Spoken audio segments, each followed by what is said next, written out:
Hey guys, this is Shanda from Longview, and I'm asking you to join the fight to stop a foreign biomining facility from opening in Longview.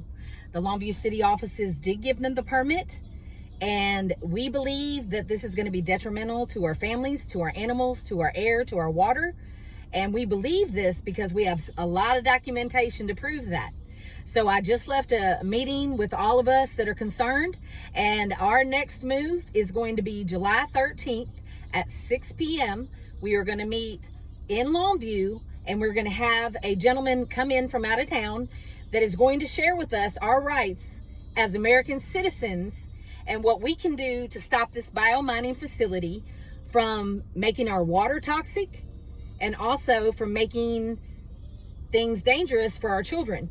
Now, if you haven't been following this, we have some things that have happened that make us question what really is going on. We have Ledco, who approached Mint, which is a biomining facility that is only been in business, functioning business in Australia for 12 years.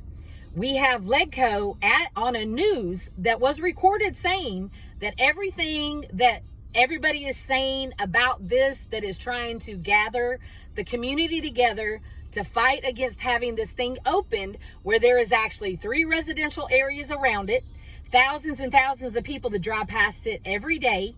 We have an elementary school 3 blocks down. We have a church across the street that has a huge daycare. It has a school. And we also have a place that they built mediums in the like the street where it's coming on Loop 281. And they built a medium 2 years ago, and we have an engineer that worked it out, and it's impossible for the trucks carrying chemicals to do a U-turn, which they will have to do when they bring it into the facility. If you look at Mint on Google News in Australia, on Google Maps, you will see that they have a huge pile of trash behind it. They're lit up like a Christmas tree in front of it, and they told the city that there would be no changes to the outside, would distract people from driving and things like that. They also told the city that there would not be any smells or anything like that. Well, the number one thing is, you can check this, emissions from electronics are very, very toxic to children and pregnant women, among other things. And so this is not even talking about the chemicals they're going to bring in, because Mint holds a patent for 28 chemicals, gases, and acids, okay? We also have tons and tons of information about biomining facilities and how it makes the water toxic, the air and the land and everything else is in danger, okay? So we have a lot of people that are trying to say that ignore those that are uneducated, which I did go to TSTC at the chemical technician program. We have lawyers, we have engineers, we have a lot of smart people, as one gentleman said, and we want to come together to fight it. So July 13th, message us, wait in the comments, whatever you need to do. At 6 p.m., we are coming together as a community, and we're going to be taught by a gentleman who wrote a book. He's driving in to help us understand what our rights are so that we can stop this from happening. I have a petition online that I've been asking people to sign. Social media is pulling it down, refusing to let it be posted. YouTube has removed about half of my videos, but I'm letting you know I can post the QR code that will take you to the petition. But I'm encouraging everybody, if you are anywhere near this facility, the line is on Harrison and Gregg County. And let me tell you something, Harrison County ranchers, children that go to the elementary 3 blocks down, everybody is going to be affected by this. We had Ledco on recording at the city meeting saying that Mint was not going to be feeding the toxins into the water supply. However, we have had, I think it's TCEQ, we talked to them and they said that they do not have to have a permit from them because they will be feeding it into the Longview water supply, as Mint's employees said.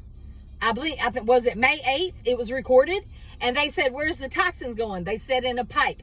When we pushed the issue, we asked, where's the pipe going? Into the Longview water supply, guys.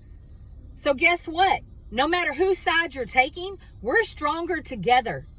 If we join together, we can stop our atmosphere and our ecosystem and our children and all humans and animals involved, we can stop them from being exposed to chemicals that are dangerous.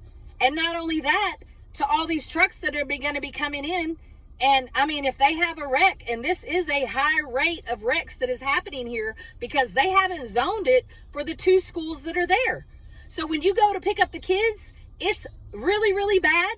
And the wrecks have increased and increased and increased. And if you're a trucker, you know that you have to go the route they tell you to go. They're not going to tell you there's 2 miles down, there's a bridge. You know what the city of Longview said? The city of Longview said they can turn around in the elementary school with the chemicals in a truck that carries 2,000 to 6,000 pounds of chemicals each. I'm just telling y'all, they're backed by the World Economic Forum. If you look on their YouTube video, they are backed by the World Economic Forum. We have a city council that we had over 100 people show up to ask them not to do this. And they already had a speech prepared of acceptance. And they already had a councilman that in May 8th pushed himself back from the table and said, out of good conscience, I cannot vote on this. And he voted because we got it tabled because we asked them, do you know anything about these chemicals? Do you know about these chemical reactions? Do you understand what this is going to do to our community? So that it got tabled. Well, guess what? They passed the vote anyway. Even though everybody stood up and said, we do not want this here. They passed it anyway. So now we're going to learn what is our rights as American citizens that we can come together and we can make what happens for our community what it wants. Okay, we have a mayor that the first thing that happened when she got sworn in was she passed a law that anybody sleeping outside or in a public or private place will be fined $2,000. Our mayor is not representing the people that live here. We are families, we are a community, and we love each other, and we even love the homeless community, and we love One Love who is serving them. So are you telling me we couldn't give them a solution instead of trying to shut them down and do all this kind of stuff to our weakest, most vulnerable people in our city? We have a councilwoman who right after being sworn in, the next council meeting, got a $440,000 contract with her family's business that I believe she's an employer of. So guys, I'm asking you to come out as American citizens and use your rights that are in the Declaration of Independence so we can stop a foreign toxic biomining facility from being opened just 3 blocks down from an elementary school, residential area. Thousands of people pass by it every single day. July 13th, 6 p.m., come find out what we need to do. Any information you need, we will educate you. We will empower you. Contact me, do whatever you need to do because we are going to stop this as a community.